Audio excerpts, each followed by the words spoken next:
Welcome, everybody, to the SideLine Speaks. Kevin Walker and Jason Collins. No Britne Jones tonight, but we got a lot of great stuff to get into. We're going to take you A to Z through the NBA Eastern Conference Finals and preview the championship game between the Nuggets and the Heat. We're going to put together a starting five between the Heat and the Nuggets, so that's going to be a lot of fun. We got some NFL topics for you. Of course, we got K-Walk's one ticket segment. So this is going to be a great show. So stick around, get comfortable. We got a lot of great stuff to get into before we do. Okay, Walk, what's going on, man? How you doing tonight? All is well, all is well. Look at Brit, no Brit, man. You know, we've been doing this show for a while, man. And so Brit, she accumulated some PTO. So, she's excused from tonight. So, miss you, homie. Hope to see you back next week. But yeah, looking good. Looking forward to the show, Jay, for sure. Yeah, man, it's going to be a good one. And I see, right on cue, you got the Miami Heat stuff on. Your squad came up with a huge win last night, K-Walk. An absolute huge win. Before we get into the breakdown of the game, K-Walk, let me ask you this. How are you feeling leading up to game 7? Because obviously you saw the Heat jump out to a 3-0 lead, and then they lose 3 in a row. And I know for me, just on the outside looking in, I was thinking, going back to Boston, I don't know. This could be bad for the Heat. How were you just feeling leading up to the game? Yeah, well, after the third game, Jay, I like to use your term a lot, man. I'm gonna steal your term. It's the prisoner of the moment, prisoner of the moment. And I was 3-0. You thinking like, okay, we can close it out at home. They should close it out at home. It didn't happen. So I was like, okay, well, we got one more. At worst, we'll come back to Miami, and close it out in 6.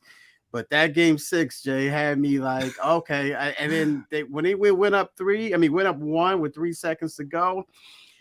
I'm like, okay, we're about to do it. We're about to do this, man. Yep. And then, you seen the result, man. Jay, I jumped up. I didn't even see the ball go in because I saw Smart's ball rattle around. Yep. But I didn't see White shot go in. So I'm looking at the TV. I'm like, why is everybody standing around? Why is no one cheering? Why is no one like, what's going on? What did I miss? And then they showed a replay and then later. But with all that being said, Jay, man, it's an up and down scene. I'm a conspiracy theorist, Jay. So I was thinking like, okay, here's the NBA. They're just trying to gain those ratings. So maybe they want Miami to lose the game at home, take it back to, bring it back to Miami. I don't know, Jay.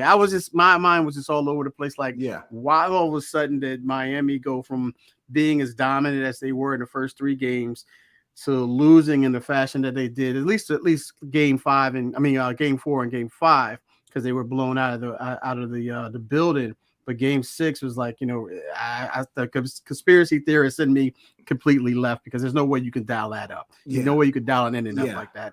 But yeah, Jay, it's a fan in me, man. I was just riding the confidence of Jimmy Butler and Eric Spoelstra. And Eric Spoelstra was ready to go after that game 6, man. He was ready to go. He wanted to play right then and there. So, I just ride the confidence of those guys, man. Just a big time fan, man. And I'm just elated, man. I'm just happy right now. It's all task to next, but we get into that for sure.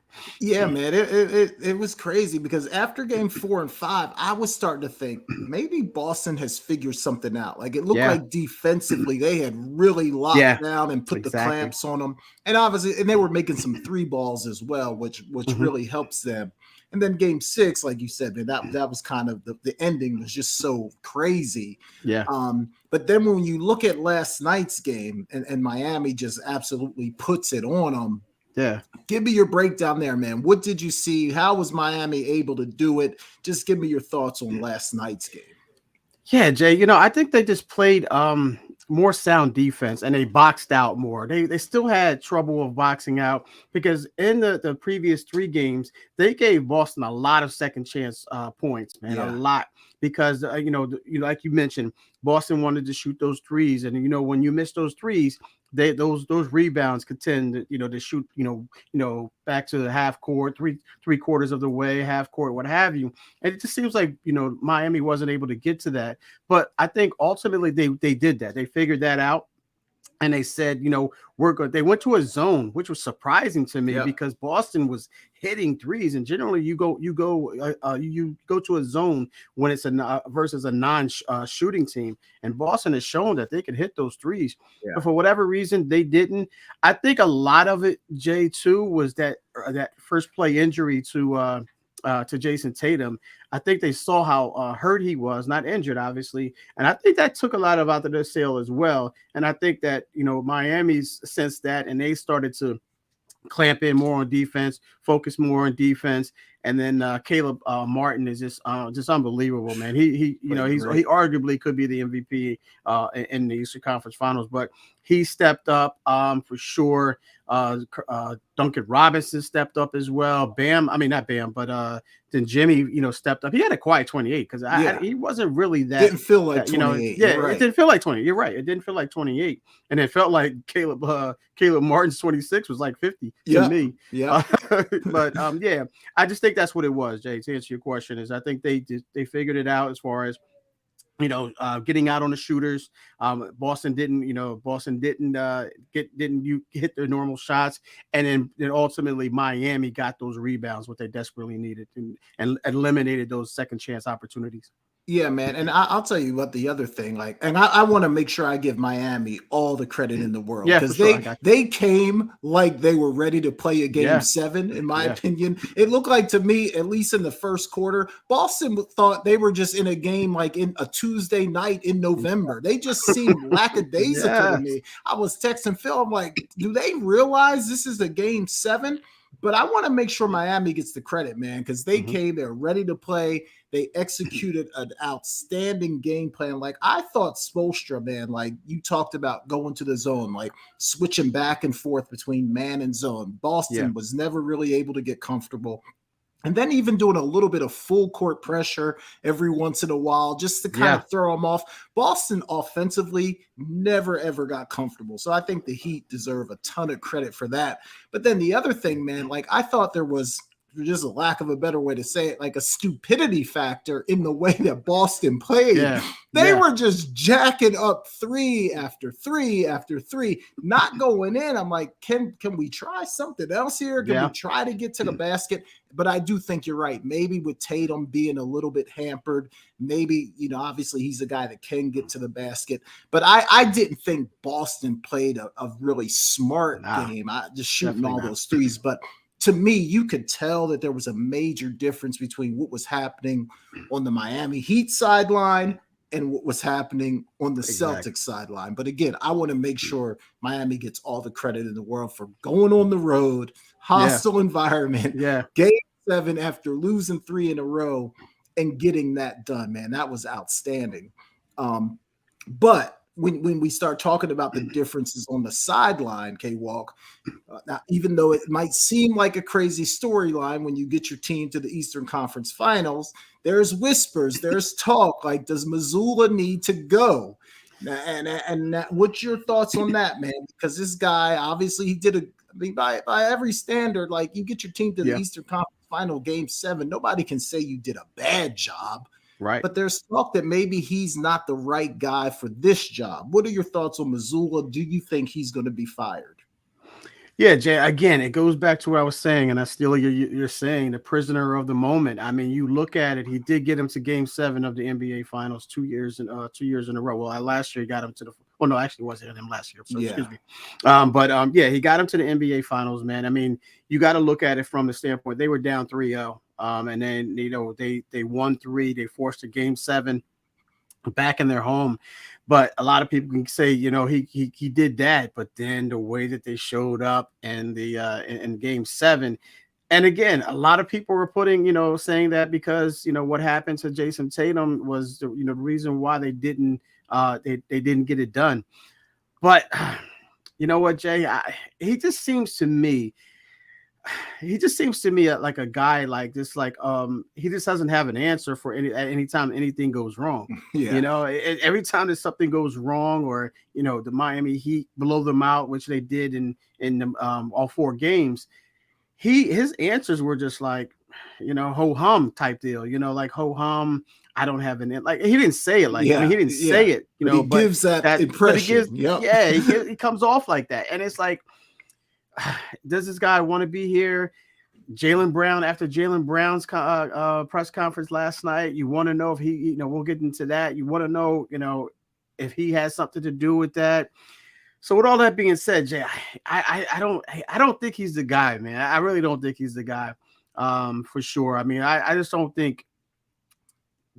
I don't think he has the X and O's for sure. I think there was more so the Boston Celtics being as talented as they are that got them to Game 7 as opposed to Mazzulla's coaching. Yeah, man. It's funny because we know everybody's not a great in-game coach. Like there's guys that can prepare and break down the film and put a game plan together, but everybody's not great in-game in terms of adjustments. And I listen to like the Dan Le Batard show sometimes. Obviously, they're based in Miami. And one of the things they were saying this week is that Spoelstra, not only is he great preparation-wise, but they were saying how great he was also in-game at making in-game adjustments. Mazzulla, man, case in point, last night, Miami constantly putting Al Horford in pick and roll. They're dropping off, getting threes in their eye every single time, and there was no adjustment, none at all. So I agree with you. I'm not saying he's a bad coach. To me, sometimes he looks like he's in over his head a little bit. He's a young guy. I just don't know that he's the right guy for that job. So I agree with you. Now, will they fire him? I don't know, man. The NBA is brutal because they fire coaches who win championships, So I'm going to say he's going to be let go. I think there's some names out there that I think could be better. So I agree with you. I think he's going to be let go. Is Doc Rivers is available? Could he possibly return to Boston? Monty's out there. Monty's out there. There's some good coaches out there, man, that I think maybe they would prefer over Mazzulla. So that's going to be interesting to watch in Boston. Another big storyline with the Celtics, man, is Jaylen Brown. Obviously, he's an unrestricted free agent, right? If I'm correct on that. So he's got the option, I think, to sign a 5-year, $295 million still. Supermax, right? Supermax, So what do you think? It always makes me a little nervous when you watch the interview and they're like, I haven't thought about it. I don't want to talk about it. We'll cross that bridge when we come to it. Because to me, like if you really wanted to be there, just say, hey, I want to be a Boston Celtic. Hopefully we can get this done. So when people dance around it, it always makes me wonder. So what do you think, man? Do you think Brown's going to stay? Do you think he wants to go elsewhere? What are your thoughts on that? I think he's going to go, Jay. I really do. I just think that once he heard or once he found out that he was eligible for that Supermax, who's not going to jump on that? Who's not going to jump on that immediately? And two, losing the way that they did, and possibly Mazzulla could be the reason why, he wants to be out of there because of the way that they lost, and that he tried to put it on himself. Didn't convince me that it was his fault. He said, I let the team down, when JT went down, in his words, when JT went down with the ankle injury, I put it on myself, and I let everybody down, let the city of Boston down. I get all that. That's the cute thing to say. But I don't see him. You can't turn down that Supermax, man. If Boston's able to give it to him, I think he comes back. But I don't think Boston's able to give him that Supermax, and I don't think you want to give him that Supermax. That's going to tie up so much from of your cap space there, and they need some other pieces there for sure. So I say he goes elsewhere. Where I don't know right now. It's early, but I do think he's going to go elsewhere. Yeah, it certainly had that feeling last night that maybe he was going to explore some other options. Yeah. And you're right, man. If I said $295 million for Jaylen Brown, like, do you feel like just watching him play that he's a $295 million player? Jay, I don't think any of these players are worth what they're getting paid, but the market dictates that. So the market dictates that. So with that being said, Jaylen Brown was annoying to me, man, in this series because this guy seemed like he never missed. He always got to the basket. He always hits the threes, always hit the big shots. So based off of that, man, I think he's he's eligible for that, then I say he's worth it. To be honest with you, because he is a consistent ball player, man. I mean, he can Yeah. put the ball in the basket very consistently, man. Whether it be short range, he can get to the basket off the dribble. He can create his own shot, and he can also hit threes with consistency as well. So, with all that being said, I'm going to say yes, Jay. Yeah, and I think you're right. And also, man, Boston has to be careful because they got these two guys, right? These two bona fide stars. They went to the NBA Finals last year. They're back one game away from going back this year. Like, if you let Jaylen Brown walk out the door, you better have a plan about who you're going to bring in Seriously. because there's not that many great players just No. out there that you're going to be able to acquire. So I think Boston's got to be really careful. Like, if he walks out the door, what do you have coming back in that's going to be able to replace that? Because I'm not sure. Like, it might sound easy, but I don't know that it's going to be as they'll be able to get that done as easy as it might sound. So I think they have to be careful in that situation.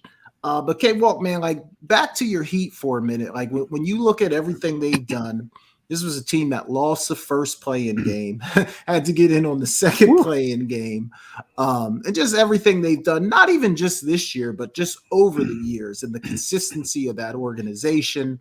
Spoelstra, obviously, what he's doing on the sideline. Where do you rank Eric Spoelstra, man? He's obviously one of the best coaches in the game, if not the best coach in the game right now. But if we start talking about all time and we start comparing him to the Phil Jacksons of the world, the Greg Popoviches of the world, like, when we start naming some of the greatest coaches to ever do it, where do you have your guy Spoelstra on that list? Yeah, Jay. I mean, you got to put him in top 10 for sure. I mean, he does so much more with a lot less than those coaches that you just mentioned. You obviously Phil Jackson had Michael Jordan, Scottie Pippen, Dennis Rodman, Kobe Bryant, Shaquille O'Neal. Yes. Pop had Tim Duncan, Tony Parker, Ginobili, David Robinson. The list goes on and on there. And I know everyone's going to say, well, Spoels had LeBron and D Wade and Chris Bosh. We get that. That was a super team for the most part. But what he's done with this team right now, this team specifically, it's outstanding, man. Because like you mentioned earlier, they went through the season that they went through. I think they were just above 500, whatever their record was. Yep. And then they lose to the first round in the play-in game to the Hawks. Then they barely get by the Bulls. So everyone's thinking, everyone's thinking that Milwaukee's going to just walk right through them. We've seen what happened, and the rest is history. But yeah, I think you have to give him credit. You mentioned about the end game adjustments that he's able to make, going from man to zone and the pick and roll on the offensive side of the court. So I mean, I just think he does so much more with a lot less. Because Jimmy Butler, as good as he's been playing, I don't think anyone's going to put Jimmy Butler as a superstar. Yeah. I always say, I don't think he's a superstar. I think he's a good player that plays superstar type basketball. Yep. So with that being said, and Bam, he has Bam, but Bam is there's a lot of inconsistency in Bam Adebayo's game. But he's able to develop these other guys, like the Caleb Martins, like the Duncan Robinsons, like the Max Strus. The list goes on and on there. So I'm going to say, with all that being said, Jay, I'm going to put him in the top. He's definitely top 10. As far as how far he goes up there, I don't have a list in front of me. I should have had a list in front of me, but I'm going to put him 5, man. I think I put him 5. I think you mentioned Phil Jackson, mentioned Pop. Who else I should have had a list. Right. There's not a ton of people that just come to mind. Right. Like, I think Larry Brown is a really good coach. I was thinking Larry Brown. Yeah. Obviously, like, people might go back to like the Red Auerbachs and stuff like that. I mean, but the league was so different back then. So top 5 feels right to me. You know what I mean? Top 5 definitely feels right to me. And for me, like, one of the things I always say about coaching is, like, I think it's easier to coach great play. Obviously, if you got great players, you're going to have some built-in wins. To me, the hallmark of a great coach is when you don't necessarily have that super team, those great players, and you're still able to elevate that team. And this year's Miami Heat is a perfect example of that, man. So yeah, I agree with you, man. Like, I think if he's not in the top 5, he's got to be just on the outside looking in. I know we're probably forgetting somebody, Pat Riley. Like, he's another guy. Like, there that you go. would obviously be in there. I'm sure we're forgetting some others, but yeah, he's got to be right there. All right, 2 more things about this, and then we'll kind of start thinking about what the finals is going to look like. But did they get the MVP right, K-Walk? A lot of people are saying, I don't know, Butler was good. And to your point, last week we talked about, is Butler a superstar? And you said, well, he's playing like a superstar, but I don't think he is. And I said, you know what? I'm putting him at superstar status. I now agree with you, K-Walk. After watching him throughout the series, he has his superstar moments. He plays like a superstar. I don't know that he actually is a full-time superstar for me. But did they get the MVP right, or should it have been Martin?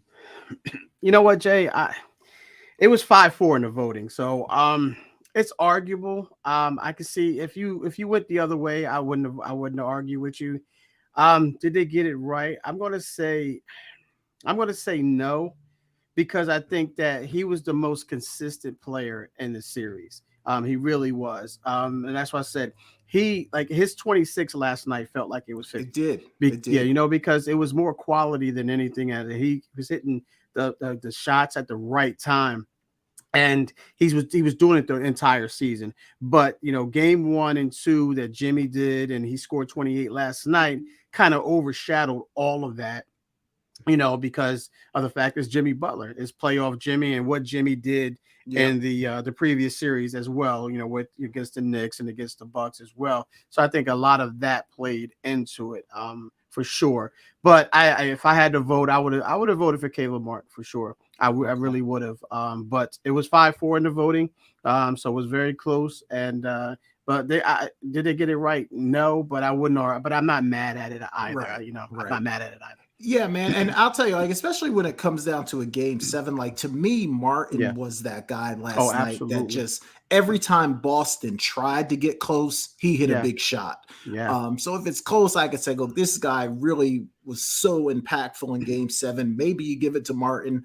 But on the other hand, Jimmy Butler draws so much attention. So many people with their eyes on Jimmy, it does sort of open things up for other guys as well. So you could almost play that card too. I'm kind of like you. I didn't care which one. If they would have gave it to Martin, I wouldn't have been up in arms about it. They gave it to Butler. I'm okay with that too. So I'm okay with the MVP. The other thing, man, is some Boston fans crying because Tatum got injured, saying if he was healthy, that game would have been different. Personally, I don't think a healthy Tatum makes a difference last night. I really don't. But what say you? How much did Tatum being hampered hurt the Celtics?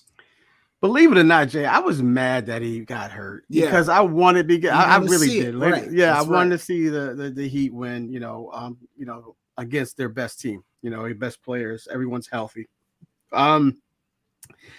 I'm going to say I don't think it would have made a difference in the outcome. Maybe the score would have been a little closer. That's probably the only thing that would have been different.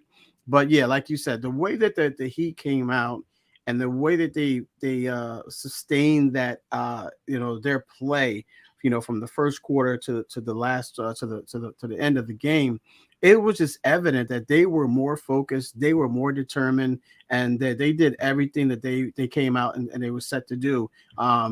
They guaranteed it. They talked the talk 48 hours ago, and they walked the walk last night.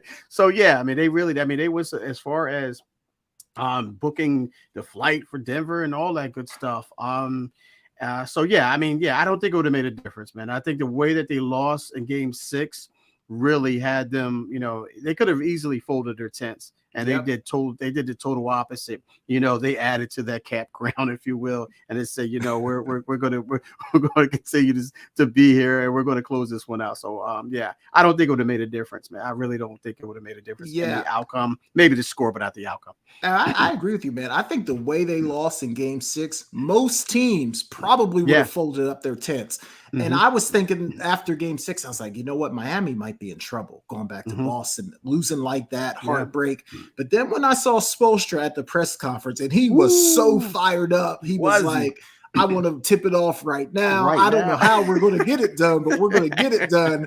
And then when I saw that, I said, okay, Miami's going to be all right. They're going to be all right. So again, just that idea of Heat culture, when you got the right guy leading the troops, it makes all the difference in the world, man. So hats off to the Heat. They got that done.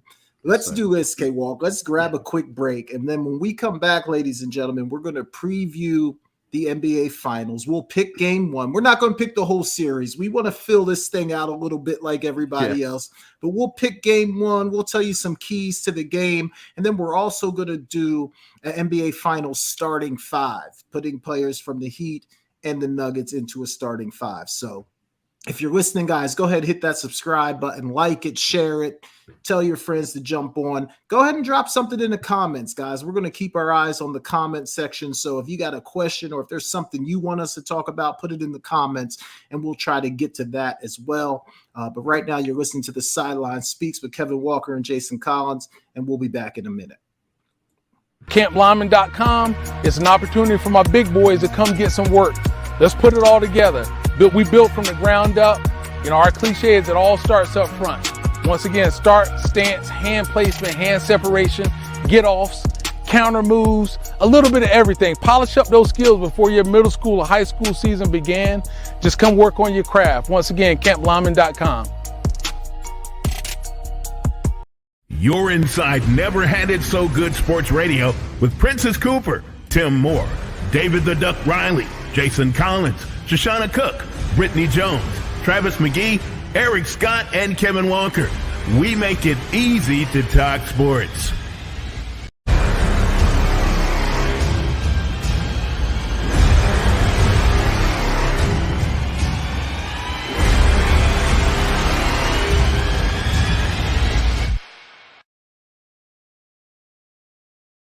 All right, welcome back to the SideLine Speaks, Kevin Walker and Jason Collins. And guys, listen, we're also on Google Podcasts, Apple Podcasts, and Spotify, so you could always listen to the show there as well on your way to work, on your way home. Go ahead and put us on and give us a listen there as well. All right, K-Walk, the Heat are feeling great. They advanced to the NBA Finals, but things don't get any easier going up against this Nuggets team, man. This is a great team when you look at them from top to bottom. Some superstar players in Jokic, a great bench. Murray, he's been phenomenal. So this is going to be a tall task for the Heat. But if I said to you, K-Walk, what does Miami need to do well? Same thing I asked you about Boston. What does Miami need to do well to win this series? You would say what? Kidnap Jokic, lock him up in a somewhere in the storage room. No, all seriousness. I mean, there's just continue to be them, man. Just continue to be them, and this, bring the fight, as much as they possibly can. I always say one of my favorite saying is, it's not the size of the dog in the fight; it's the size of the fight in the dog. And they've shown it that they have that fight. They played one another obviously twice this year, and they fared well for the most part. But those are regular season games, so you can only take that with a grain of salt. Yeah. But they've been dealing with big men, for the majority of this of the playoffs. They open up with Giannis and Lopez in that first series. Not so much with the Knicks, and then you had to deal with. Horford, I know they're a different type of big man, and Williams they're a different type of big man. And now they're going up to arguably the best player in the world right now. A lot of people think that he's the best player, and that's Jokic. I just think, Jay, they just have to, just go out there and fight, man. Just go out there and be who they are.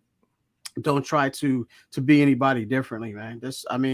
And let the chips fall where they may. I mean, it's been working this far. You never know, man. You just never know. A lot of people are just writing them off.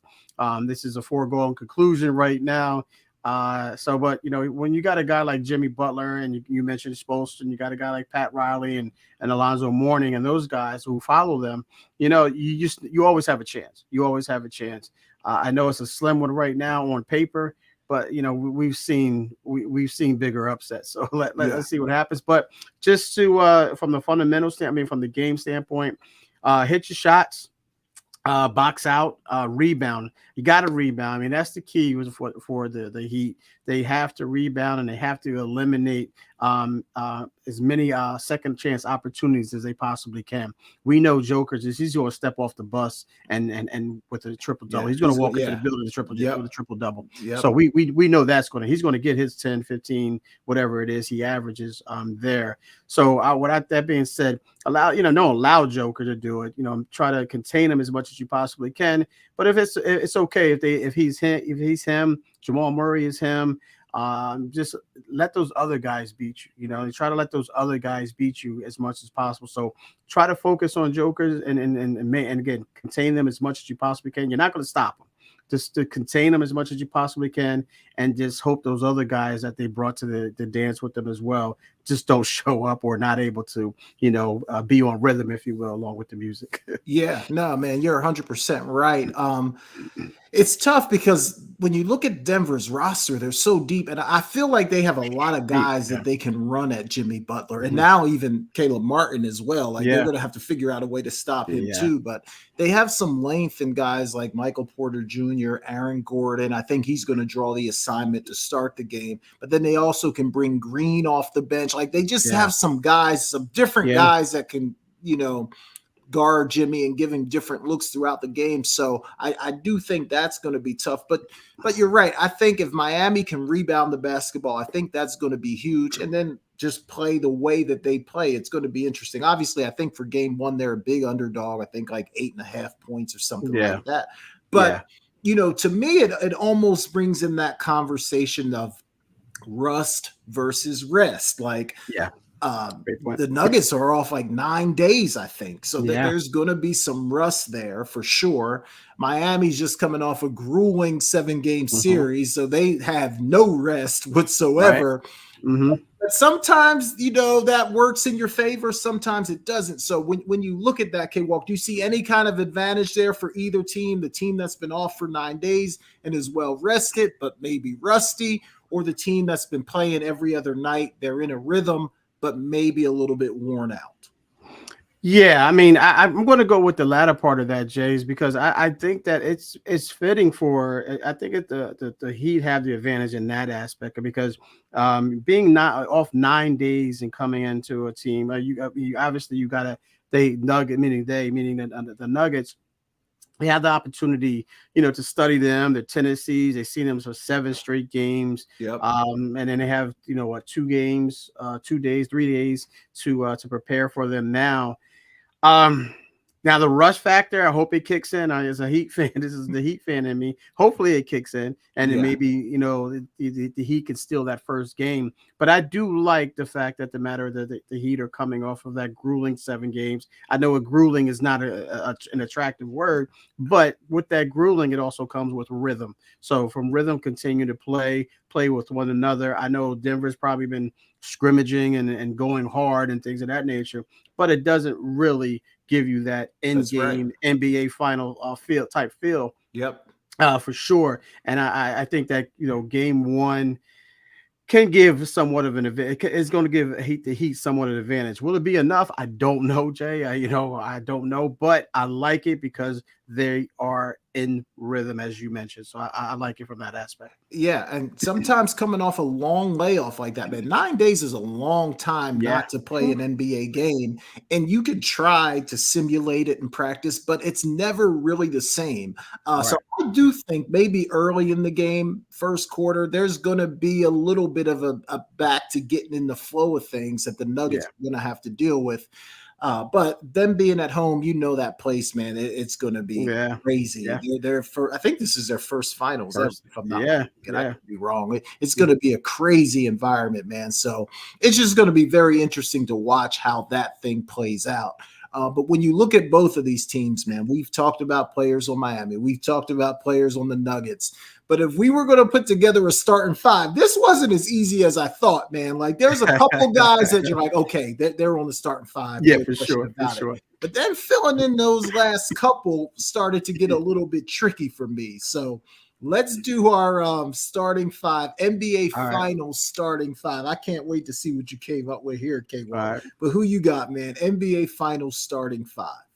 Let me ask you this, Jay, because this is going to make a difference in one of my picks. I mean, one of my slots here. Tyler Hero is set to come back in Game 3 of the finals. Is he eligible to be in this or no? If you want to put him in, go. Yeah, I would say he's eligible because I get right. Okay. He's going to play at some point. So if he's in your 5, go ahead and put him in there. All right. So at point guard, I got Jamal Murray. I'm gonna slide Jamal Murray at the point guard position. Okay. I think that's a lock there. Okay. And then I'm gonna go with the obvious here, and I'm gonna go with Jokic at the center, of course. I'm gonna put Bam at the power forward. Okay. Okay. And I'm gonna put Jimmy Butler at the small forward, and I'm gonna go with Tyler Hero at the shooting guard. If Tyler Hero wasn't if Tyler Hero wasn't eligible, I had a backup plan here. I went with Max Strus over Caldwell Pope only because he hits more threes than Caldwell Pope does. Only by I think he hits 1 more 3 per game on average. So that's why I went with Tyler Hero because I think he's that third guy in that offense, and I just didn't see anyone better than him right now. But so I went Jamal Murray at point, Hero at 2, Butler at 3. Bam at 4 and the Joker at 5. No, now Caleb Martin, he's been starting the last couple games, right? Yeah, but he's not a full-time starter for them. Is that right, or is he always a full-time starter? It all depends on what Spoels looks at, man. We talk about adjustments, so he's not a full-time starter, Jay. It's one of those things where Spoels says, okay, we'll bring him in and we'll fill him in here because of the matchup. That's how he's inserted into the line. Is he a 4? Is he a 3 or 4? What is he if we had to put him in a position? Because that's affecting my list here. I just want to make sure I got it right. Yeah, that's a great question, Jay. In this case, he would be would he be a 4? He would be a 4 in this offense. Okay. He would be a 4, and he's. I looked at ESPN; they had him as a 4, but I was like, is he really a 4? But it's not really a 4, but he's offense. He is a 4. Yeah. Okay. All right. So we got some similarities. I got Murray. I got Murray as my point guard, but I went with KCP as my 2. I can't argue that. Only because you're right. Strus is going to be more consistent from the 3, but I feel like KCP might give a little bit more on the other end, on the defensive end. Yeah. So I went with KCP as my 2. I went with the Joker, obviously, at center. Mm-hmm. I went with Butler as my small forward as a no-brainer. And then I went with Caleb Martin over Bam because I felt like Bam was more of a traditional 5. Maybe he's not. I don't know. I think he's a 4. Watch him enough. But I went with Caleb Martin just because I feel like offensively he's just going to give you more. He did the versatility in his offensive game. So I went with Murray, KCP, and Joker. So 3 guys from Denver, and then Butler and Martin as my 3 and my 4 from Miami. So that's the way I went with that. How many? Give me yours one more time. How many guys did you have? I went with 3. I went with Murray at the point guard. I went with Tyler Hero at the shooting guard. I went with Jimmy Butler at the 3. I went with Bam at 4. And Jokic at 5. Gotcha. Mm-hmm. So you just had Murray and Joker, and then everybody else from the Heat. Yeah. Okay. All right. Well, all that being said, let's make a game 1 prediction. When it's all said and done, Thursday night, I think they tip off at 9:00, maybe. What's gonna happen when it's all said and done? Game 1, who gets out of there with the win? Jay, I'm a Heat fan, man, so I can't go against them, man. I'm gonna say, because of what we talked about a little bit earlier, was that the Nuggets had 9 days off. The Heat are riding that momentum. They're in rhythm. So I'm gonna say the Heat steals one here, man. Let's go Heat. The Heat steals one here, man. Now, all seriousness, man. I think they have the determination, Jay. It's so hard, man, because this team in Denver, they're stacked, tough, man. They really are, man. And as a Heat fan, I can't go against them, man. So my heart is saying the Heat, but my head is saying the Nuggets. So with that being said, a lot of people may say my heart is bigger than my head. What you asked. Depending on what you ask. I'll take. All serious. I'll take if I was a betting man, I had to put money on it. I would take the. I'll take the Nuggets here. Man. I'll take the Nuggets. Yeah, I agree with you. I think it's going to be really close, at least for 3 quarters. But I think at some point Denver's going to find their rhythm. I do think being off 9 days is going to hurt them a little bit. I don't think they're going to necessarily come out of the gate on fire. I think at some point throughout the game they will find their rhythm. I think they get out of their game 1 with the win. Yeah. But I think Miami needs to win one of these first 2. Like I would not want to go back to Miami down 0-2. I think that obviously that would be a tough spot to be in. So I think they got to find a way to steal one of these first 2. I just don't think it's going to be on Thursday night. They still do the traditional or the format 2-3-2. Have they? Do they still do that? I think they went back to the 2-2-1-1-1. I think I could be wrong because I know for a while they start doing that 2-3-2. Yeah, but I feel like they've gone back to the 2-2-1-1-1. But I could be wrong, man. I don't remember. That's a great question, and that could have an impact on how things go. But yeah, I don't know, man. Let me see if we can look that up real quick because if they were able to steal one and then go back home, that's what I'm saying. for three, all rounds best of 7 series are played 2-2-1-1-1. So I think they've gone back to the 2-2-1-1-1. Yeah, okay. Mm-hmm. So okay. All right. Good stuff there, man. Let's shift gears a little bit. Some other NBA news. Philadelphia 76ers. Obviously, last week we talked about them letting go of Doc Rivers. Hired Nick Nurse, Toronto Raptors coach. He's now Philadelphia 76ers coach. Number one, was he somebody you were thinking could be a good candidate? And then is he the right guy? Is he the guy to lead the Sixers to where they're trying to go? Yeah, Jay, you know what? I think we were talking about it last week about the available head coaches, and I forgot about Nick Nurse, and I forgot that he had got let go by the Toronto Raptors. And when we brought it up, or I think it was either you or Britt brought him up, I'm like, wow, that is that's a guy out there that's a pretty good name. Yeah. So I like the pickup. I love the pickup. You know, there's something about Philly and them picking up and them making the right moves, man. Yeah. You know, whether it be the Eagles or whether it be in this case the Sixers. So I really do like this move, Jay. I think it's a perfect fit for what Nick Nurse likes to do.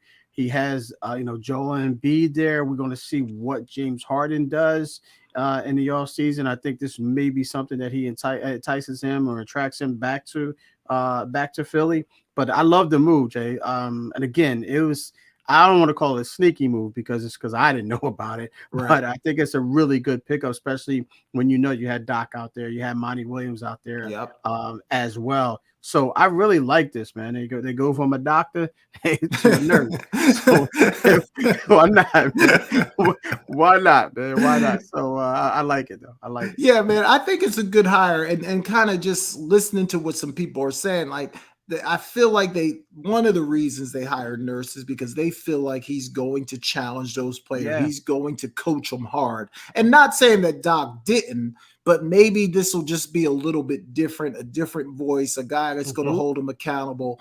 It's going to be interesting to see, though, like the whole James Harden thing. I feel like most of his career, he's kind of, spending so much time with Mike D'Antoni.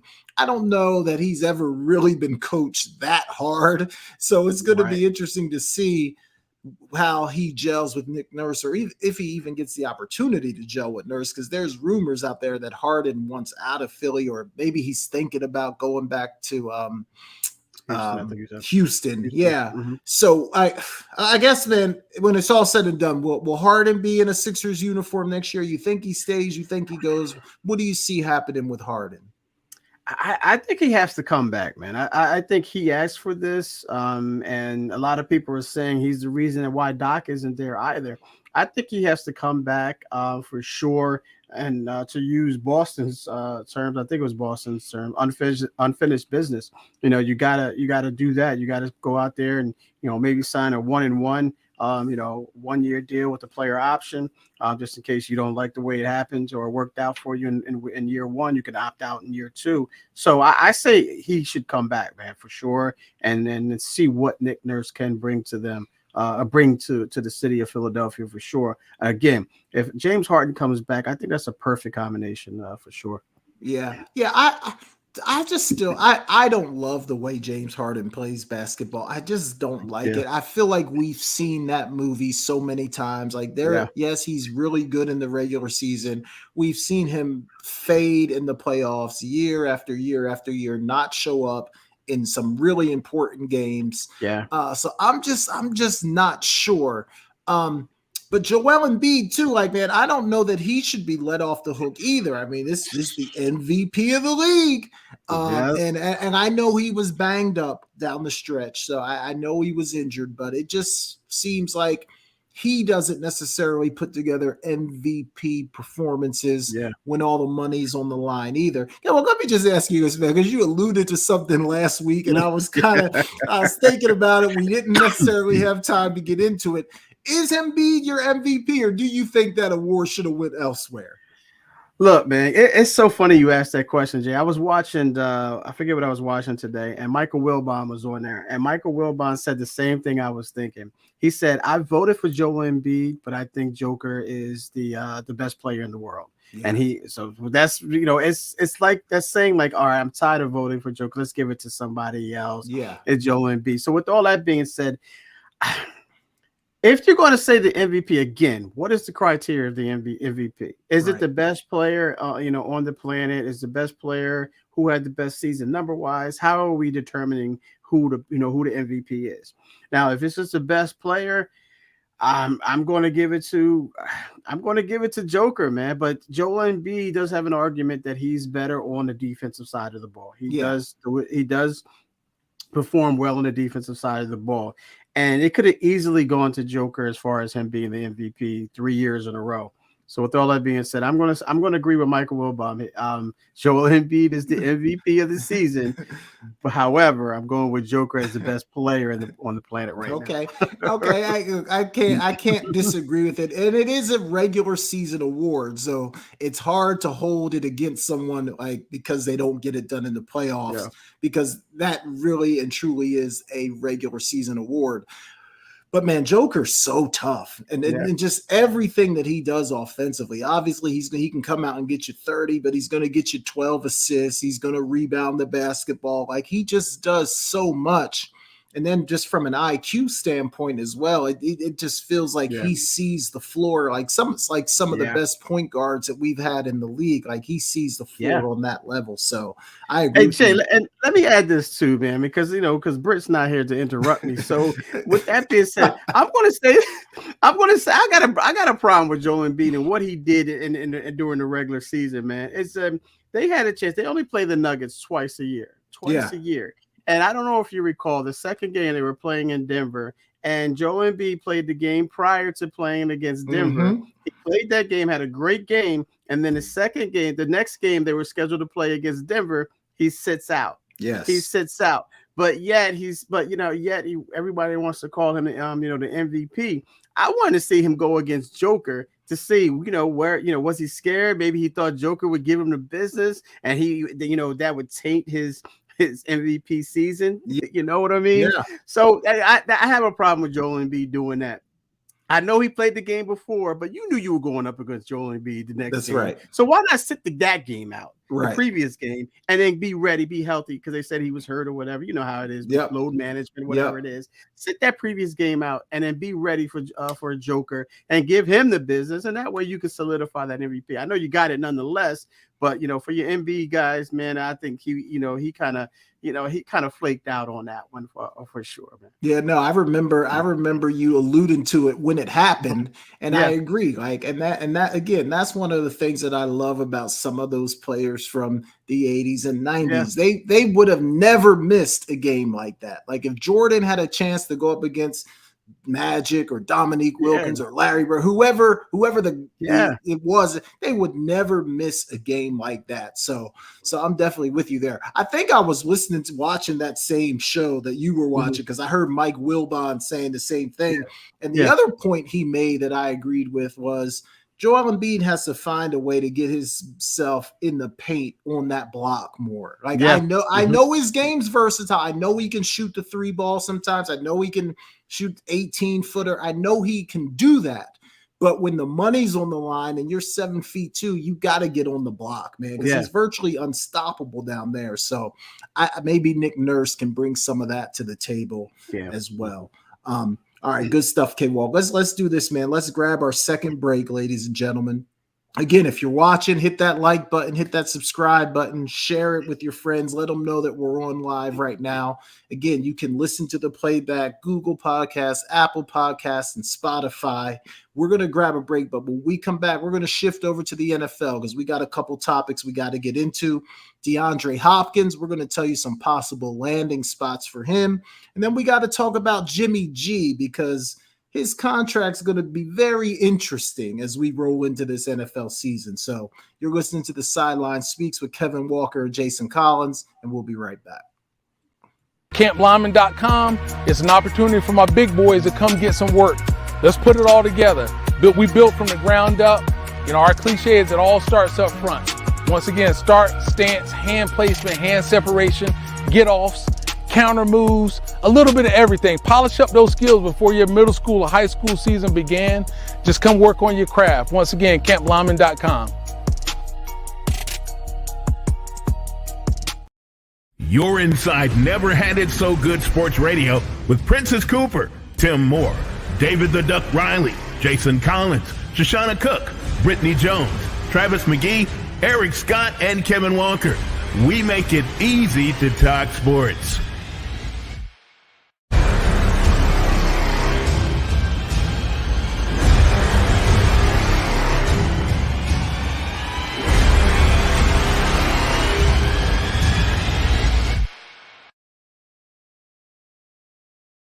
All right, welcome back to the Sideline Speaks, Kevin Walker and Jason Collins. All right, K-Walk, it's never too early to talk football. I'm not necessarily surprised that DeAndre Hopkins will be on a different team. I was a little surprised that he was just released. Right. Let's start there. Did they make a mistake by just releasing him and not trying to get something in return for DeAndre Hopkins? Absolutely, Jay, for sure, man. I mean, I don't think you can, I don't know, just understand what happened there. I know it was, and they got hit big with the salary cap as well. I think it was like a 20 plus million salary cap hit as well. So I don't understand that move by any stretch. But yeah, Jay, and it could come back to haunt them. I mean, he can go to, inter-division, team like the Seahawks or the Rams. For sure. I don't think the 49ers are interested in him, but nonetheless, it's a move that could come back. I think it will come back to backfire on him. Yeah. But yeah, definitely. And you don't get anything back for this guy. I mean, even if you just said, let's give me a 2 and a 3 or whatever, you could have got something for this guy. That's right. Someone would have taken this guy off your hands for something quality, not just a 7th round guy. I mean, a 7th round pick. He was definitely going to get like a 2 or 3. And if you spoke with the right team, he could possibly gotten a 1. So yeah, head scratcher there, Jay, for sure, as far as just releasing him and not shopping him. Maybe they did, maybe they didn't get any. I don't know. It doesn't make any sense to me either way. But yeah, definitely for sure. I'm surprised, shocked that they just released him and not traded him. Yeah, man, because he's still a really good player. Like I think when healthy, like he's still one of the better receivers in football. So how you just let a guy like that just walk out the door, it really is inexplicable to me, especially when you've got the young QB. Like you need somebody for him to throw the football to, and you just let him walk, man. That was really, really surprising. Maybe I don't know. Maybe there was some internal turmoil and they just couldn't work it out. They just wanted to wash their hands with him. But certainly from the outside looking in, it's definitely a head scratcher. But if we fast forward this thing, K-Walk, like where do you see him ending up? I mean, obviously there's a ton of teams out there that I think would be interested if they could get him for the right price. Yeah. But what do you think? Where are some possible teams that Hopkins could land on? Yeah, hopefully it's not with the Rams or the Seahawks. Hopefully we get him out of the division as a 49er fan. I don't want to see him anymore, more than 2 games a season. But yeah, I mean, I would love him to reunite with Deshaun Watson and Cleveland. They weren't in Cleveland together, but to reunite with with Deshaun Watson, but they were both in Houston, the Houston Texans. That would be I would love to see that. I don't know if they can make that work, from a money standpoint, but I would love to see that, Jay. I think that's one of the reasons. I mean, one of the key weapons that Deshaun Watson needs. I know he came back last year and he just looked like he was this. You know, he took the season off the prior year.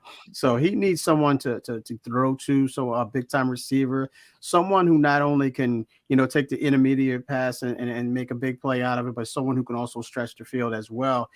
So I would love to see him there. Where I don't want to see him, and there's rumors there too, is Kansas City. There's talks about him going to Kansas City. Please don't go there, please. Yeah, so right now I'm thinking Cleveland. I'm thinking maybe Buffalo. I also like I don't know where his mindset is, I mean, obviously he wants to go wherever he wants to go. But maybe Pittsburgh. Pittsburgh's a good spot. Maybe not. As my 49ers played them the first game of the season, so next year, so maybe not there. But I do like them. I do like to fit there as well. Another team jumped out to me as well. I forget. I can't recall who the other team was. It'll come to me. But nonetheless, those are the teams that I'm thinking about. The Browns, possibly the Bills, and maybe and the Steelers as well. Oh, the Patriots. The Patriots is another good look for them. The Patriots seem to never have a big-time receiver. Nope. They're always – maybe they had Randy Moss at one point, but that wasn't really saying, other than Gronk. I would like to see it, if he's willing to go there and team up with Mac Jones and Bill Belichick. I would like to see him go there as well. That's the other team I had in mind.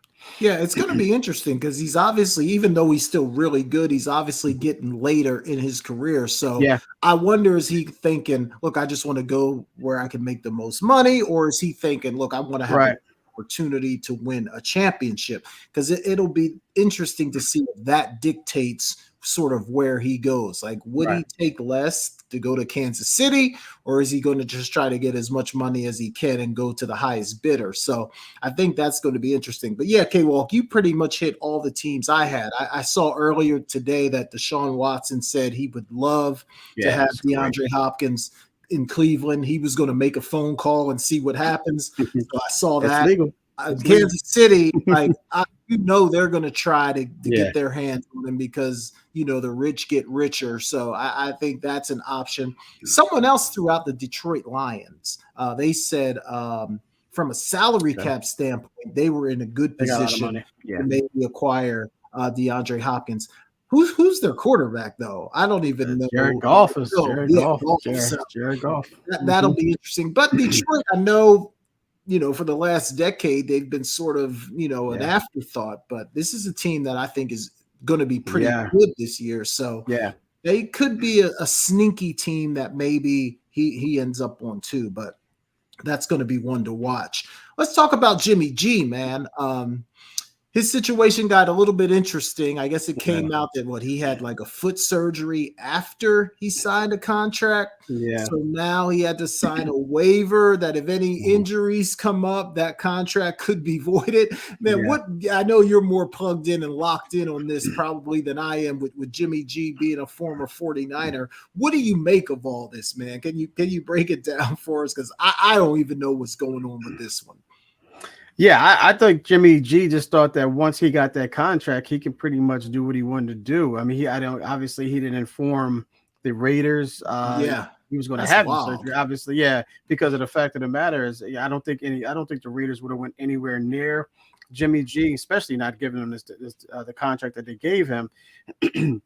So now, but they do have a waiver in there, which is, if he doesn't pass the physical, if he doesn't pass his physical, that contract can be voided, and the Raiders are off the hook for any type of money. Not 1 cent will be given to Jimmy G from the Raiders.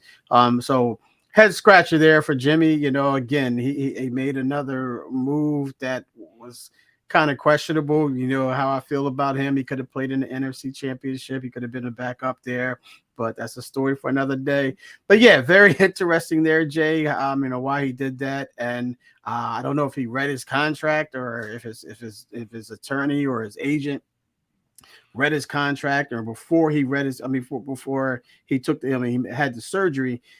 I would have overlooked that. I would say, listen, I'm about to have the surgery, Joe Slow, meaning my agent. Is there anywhere here that says that, that if I do this, my contract could be voided, anything like this, since it's after the fact.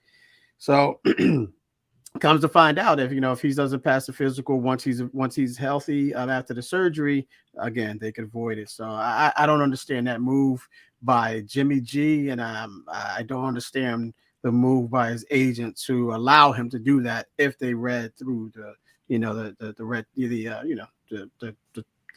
normal talk, what goes on in those contracts and things of that nature. So if you don't do that, man, you're just not doing your job. Yeah, man. And it doesn't seem like a great way to start a new relationship with an organization, right? Like that. It doesn't, like, why not just go to the team, let the team doctors, like, even if you have your own guy that you want to do the surgery, like, at least sort of include them in the process. But to just kind of go and do it, that just doesn't seem like a great way to kick things off. So that's going to be something interesting to keep our eyes on, to see if he passes that physical, if they end up voiding the contract. Will he ever play for the Raiders? There's a lot of questions surrounding Jimmy G right now, man. So that's just another head scratcher for tonight, man. For sure. But good stuff there, K-Walk. Let me turn it over to you, man, because I know you said you had a Penn State question or something you wanted to get into, and then also our new and great K-Walk's One Ticket segment. So let's go ahead and get into those things, man. So just let me know what you got for me here. Yeah, ladies and gentlemen, I knew Britne wasn't going to be on, so I said, let me slide this in here. I know time is going to be on our side for the most part. So I always wanted to, I've known Jay for 30 years, 30 plus years. 30, yeah. 30 getting closer to 35 now. Yeah, 30 plus years, man. So, but this is more so a 30-year-old question, though, because of the fact that actually, no, maybe not that. We'll see. We'll see. A little less than 30 years, Jay. But I always wanted to ask you, because in 1994, you played for the undefeated Penn State Nittany Lions. Yep. Right. And you guys played Oregon in that in the Rose Bowl that year. That year, you guys were, questionably the best team in the country. Nebraska wound up winning the national championship. Yep. You guys didn't get co-champion, anything of that nature. I know that bugs you, Jay. My question to you is, had y'all played Nebraska, would y'all have beaten them, and why? I'll tell you what, man, that burns us still, man, to this day, that we didn't get a co-champ. Like, there was one little poll that didn't matter. I think it was like the New York Times or somebody voted us number one, but that was it. None of the polls that mattered. Right. I'll tell you, man, the night before I was watching Nebraska and Miami in the bowl game. Miami should have won the game. I remember it like it was yesterday. There was a fumble. Warren Sapp had a chance to recover a fumble and he couldn't get it done. And that cost us a national championship, man. But man, we wanted Nebraska. We wanted to play Nebraska. Obviously, we feel that offensively, to me, that was obviously the best offense I had ever been around. One of the best offenses in college football, period. Sure. Kajana Carter at the tailback position, Bobby Ingram at wide receiver, Kyle Brady at tight end, Kerry Collins was the quarterback, and every single one of the starting offensive linemen all were drafted into the NFL. Man, the offense was ridiculous. They were going to score. They were going to hang 50 on anybody. It was no question. Defensively, people thought our defense wasn't that great, but we were always on the field, like, because they scored so much. So quick. We were always on the field. So I think defensively, we were a lot better than people give us credit for. But sometimes we give up 20-something because we were out there the whole time. Right. Yeah, man, I think we would have beat Nebraska. I know they had a really good team and that option style offense, but one of the staples of Penn State defense is like disciplined football. So I really feel like we would have played really well against them. And I'm not sure that they would have had the answers for us because we were going to score points. I don't think there's any question about that. So I'm definitely going to take us and say we would have beat them. But too bad, man, the system was what it was back then, and we never really had a chance to get that thing settled. Yeah, man. Don't forget my man, Freddie Scott. Oh, Freddie Scott. Yeah, man. He was one of my roommates. One of my roommates, man. Yeah. That dude, man. I remember playing. I don't know if he was he here for 95 when we played y'all the first year? He was there. He was there. I remember I was more infatuated with Bobby Ingram because, that dude, man, he ran a post corner or somebody. I'm how does he have that much time to run that route? And I was actually watching it while I was on the sideline. Yeah. But like you said, that offensive line was drafted. All of them were drafted. But I always wanted to ask you that question, Jay, and I had to get it for the people as well. And I know you. It always bothered you, but I never asked you if you guys could have beaten them and how you felt about Yeah, man. I will tell you, to a man, everybody on that team felt like we were the best team in the country. Like there was no question about it. We felt like we were the best team in the country for sure. All right, good stuff there, Jay. Good stuff. I finally got my answer, ladies and gentlemen. Live on air, too. Live on air. Good stuff, brother. Good stuff. All right, we also got the one ticket here, Jay. All right, Jay. Since you and I are here, and we talked about 1992, this is my theme for the one ticket, Jay. This is my theme for the one ticket. All right, so we got 1992, obviously. We got MJ hit 6 threes in the first half versus the Blazers in Game 1 of the NBA Finals. MJ is always tough to beat, man. I got some more for you. I got some more for you. I think we'll see. Also, 1992, the Duke Blue Devils versus the Kentucky Wildcats. Christian Laettner's game-winning shot in Philly. Yeah. 1992, obviously, the gold medal game in Barcelona. Dream Team wins the gold versus Croatia and Toni Kukoc. And then 4, the NBA All-Star game. That's when Magic scored 25 points.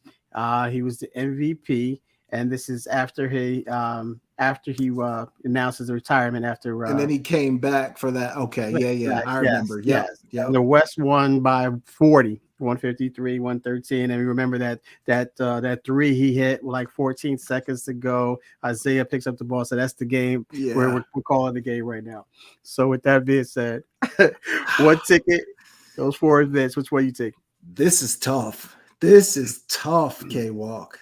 I'm gonna eliminate the Dream Team just because I feel like I'm gonna eliminate that one. Well, I mean, I know the Olympics are special. You have all those great players all together. Would have been crazy to see them play. But I also feel like it was just a foregone conclusion. There was no real drama or mystery involved in that. So I'm going to cross that one off. Okay. Oh, man, K-Walk. Believe it or not, I'm going to eliminate MJ in the 6 threes because I'm going to eliminate it. It was a great moment. I remember exactly where I was when it happens. Of course, the famous MJ shrug when he did it. But there were so many other great MJ moments that I'm going to say I'm willing to miss that one. Okay. The Magic thing coming back, I remember exactly where I was for that one too. And that was incredible because there was just so much going on then, man. He comes back from retirement. There were some guys that didn't know if they really wanted to play with Magic. Like there was just so much going on, and he put on an absolute show. But this is crazy, but I'm going to take the Duke game and Christian Laettner. Wow. Because that I remember exactly where I was for that. I think the final score that was like 103 to 101. Something, it was crazy. 104, 103. 104, 103. Oh, I remember exactly. I was in my dorm room watching that. Mhm. I thought the game was over, and then they throw with did Grant Hill throw it all the way down the court? Yes, catch, exactly. turn around. Yeah. I think that would have been the most fun one to be at. The college atmosphere, maybe rushing the court, like that would have been the most fun to be at. So I'm gonna take the Christian Laettner shot in a surprise pick. I'm gonna take Laettner, man. Wow, man, that's surprising. I thought you were going to go for at least. I mean, I try to make it as hard as possible. I thought that if I was a betting man, I thought you were going to go for at least the MJ 6 threes in the first half or the 92 Dream Team. I might be selling the Dream Team short. Nah. I really might be, because when you think about that collection of players and just being able to be in the bill, even though they were going to blow somebody out, probably, but just being able to be there, that would have been great as well. But I think I'm gonna stick with Laettner shot, man. No, that's fine. Crazy. That's fine. That's what it says. Your ticket. You use it however you want to, brother. Yeah, I want to go with the Dream Team, man, because I was at the time, you and I were Bulls fan, and that's when Scottie Pippen and Michael Jordan were welcoming. Then the next year they brought in Tony Kukoc, and they gave him the business. They gave him the business. So I wanted to see that, because I really wanted to see Tony Kukoc's face up close and personal and see like, oh, these are my teammates, man. I'm glad. He's probably saying, oh, I'm glad these dudes are my team, man. I'm playing with these dudes. But I'll take the 92. I'll take the 92. NBA All-Star. I mean, the gold medal game there, man. Good stuff there. Good stuff. Yeah, no, man. Those are four great ones, man. That's why this segment is so good, man, because you really can't go wrong with any of them.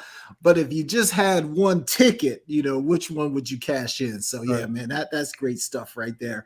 Let's jump into our rants, K-Walk, man. Every week we like to do a rant. You get 1 minute. You get to say whatever you want to say about whatever you want to talk about, man. And some of these rants have been serious. Some of them have been funny. You can pretty much go anywhere you want to go with these rants, ladies and gentlemen. So, K-Walk, man, I'll start with you. What you got for us this week? Yeah, I'm going to go with my Miami Heat, man. Surprise. I'm going to go with Miami Heat, man. I'm just, just what they've done up to this point, as far as the season that they had, the regular season. We mentioned earlier what they had to do to get into the playoffs, and led by Jimmy Butler, man. And everyone has bought in, and you can see, we talked about, Caleb Martin. He could have arguably been the Eastern Conference Finals MVP.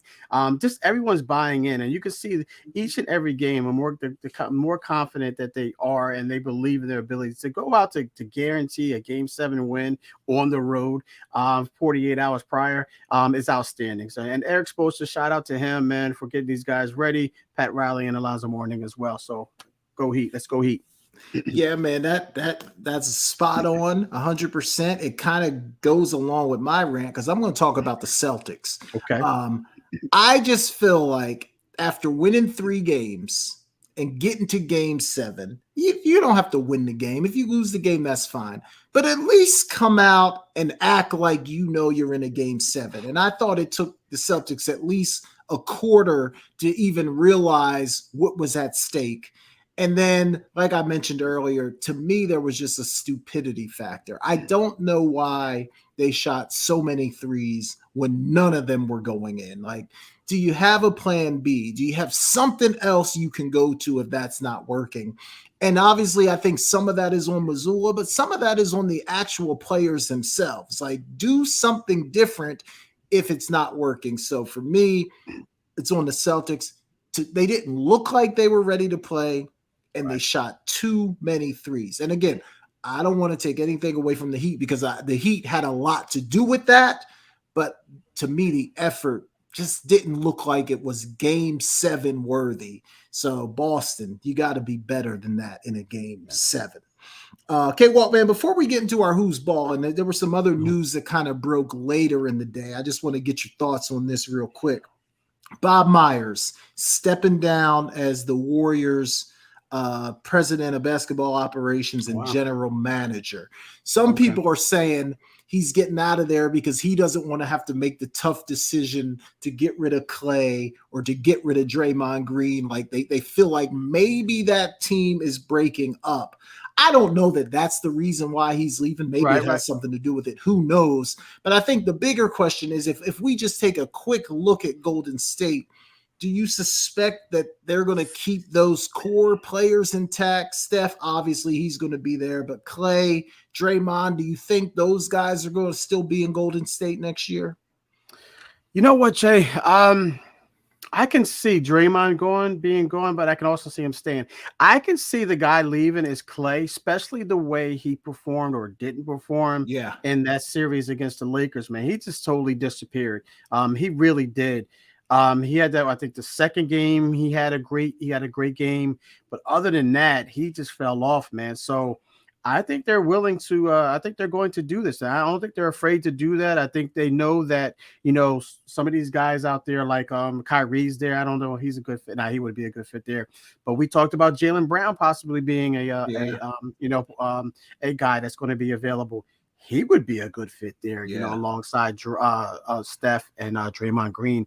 So, man, I see them breaking them up, man, for sure. At least one out of the three. I think if two stay, it'll be Draymond and Steph. Yeah, I agree with you, man. Like, I feel like obviously when you think about the Warriors, it's hard to think about them without thinking about Klay Thompson. Yeah. But I do think there is a possibility that he will be elsewhere. You just sort of can see the decline in his game happening. And I know he's been injured and I know he's been trying to get himself right. Now, the one good thing is because he's such a great shooter, I feel like if he could get on a team where he's got some other guys that can create some open looks and he can get some open looks and shoot some, I still think he's got some left in the tank, no question. But I just don't know that he's going to fit that organization as they go forward. The one thing we know about the Warriors is they're not afraid to bring somebody in. They're not afraid to move things around because they're playing to win. They're not looking to rebuild or anything like that. I think they want to maximize Steph for the next couple of years while he's still playing at a high level. The other thing real quick, K-Walk, is this happened probably about a week ago. I don't buy it, but LeBron mentioned retirement after getting swept. Is there any chance LeBron retires, or do you think that was just LeBron being LeBron? Yeah, I think LeBron was just, again, prisoner of the moment. He was upset that they got eliminated in the playoffs. So, he's getting up there in age, his 20th season.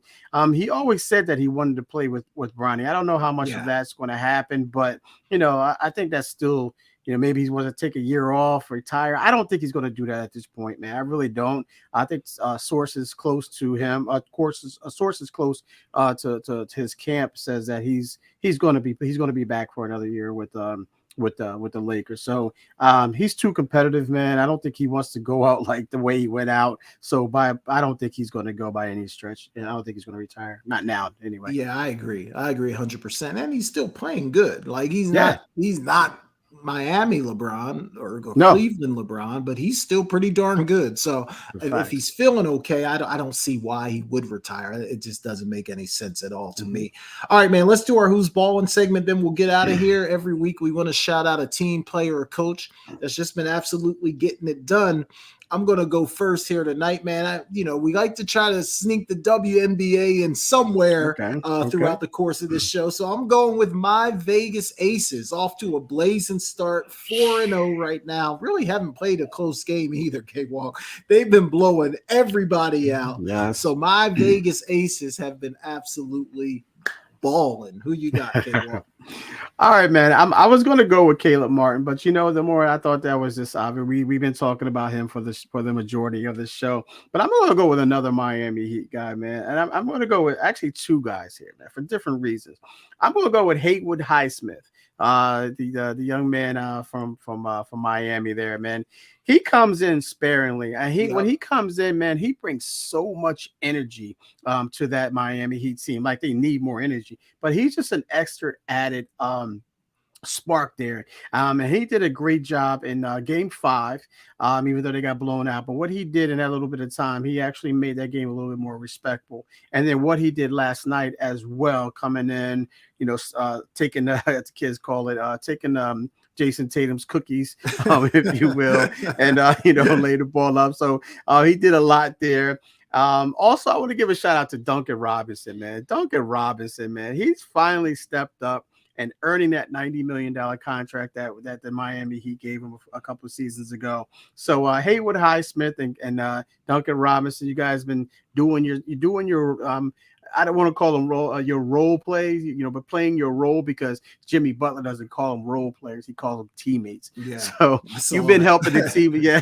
So you've been helping your team out, man. So Haywood Highsmith and Duncan Robinson have been bowling. Good stuff there, man. That Haywood Highsmith, when you first said that name, I was like, who the heck is that? But then I'm seeing it in my mind, him coming in, providing that energy, providing that defense. So even though I didn't know his name, I know exactly who you're talking about. All right. All right, man. I guess, man, for me, ladies and gentlemen, you can find me at Jason Talks Sports, Instagram, TikTok, and Twitter. Check me out there. Give me a follow. And then I can't walk, man. There's a WNBA game tonight. If nothing's on TV, man, New York Liberty against the Seattle Storm. That tips off at 9:00. So I think I'm gonna sit back and watch that as we wait for these NBA finals to kick off. But let the people know where they can find you and what you're looking forward to. Yeah. You can catch me on Twitter at Kevin Walker 142, Instagram Kevin Walker142, and Facebook Kevin Walker.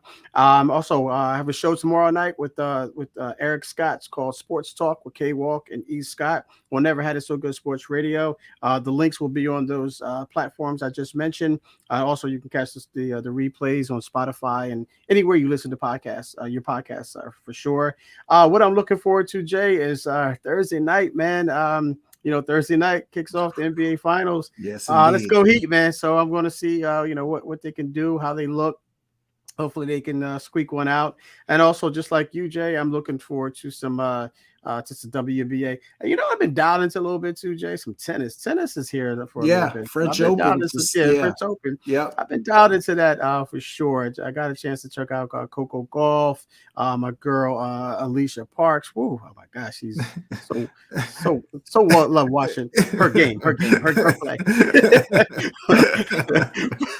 But yeah, just all of that good stuff there, Jay.